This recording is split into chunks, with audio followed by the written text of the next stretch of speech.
Hello and welcome back to the channel. I'm your host, and in today's news, Meghan Markle is having her Canadian staff wear latex gloves, and Prince Harry feels helpless and is worried about his aging father and grandparents catching the coronavirus.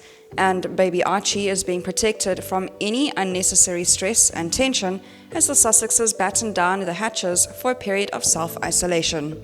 A new report, given a fresh insight into the Sussexes' life inside their Canadian compound, adds that both Meghan and Harry are trying to figure out how to best use their position to help people cope with what they see as an unfolding mental health crisis that coronavirus is triggering.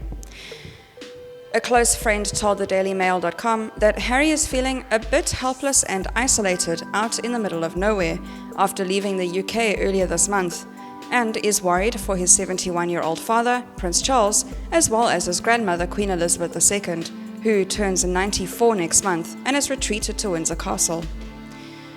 He is said to be grateful he got to spend time with his family before all this insanity began, the insider said. He has been in touch with his elderly relatives and told them to stay safe and take extra precautions, an insider tells Daily Mail. Inside their luxury Vancouver Island hideaway, meanwhile, Markle is taking precautions of her own, making everyone on their team, the people who buy groceries and run errands, wear latex gloves at all times and are to follow a strict hygiene protocol.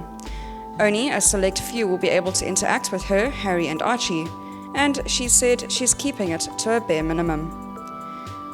The friend added, Meghan said, just because they are isolating themselves, it doesn't mean they can't help.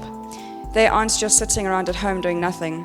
Meghan told her inner circle that's what's happening in the world right now. It's a mental health crisis. She said they are working with a mental health nonprofit to create some sort of online support system for those most vulnerable, like new mothers suffering from postpartum depression. The friend added that the couple are trying to stay calm for the sake of their child. She said panicking won't do any good. It's just not an option in her household. She doesn't want Archie picking up on any unnecessary stress and tension. Her home is a sanctuary, and it's a place of peace and calm. That is all for today's news. Thank you very much for listening. I'll see you next video.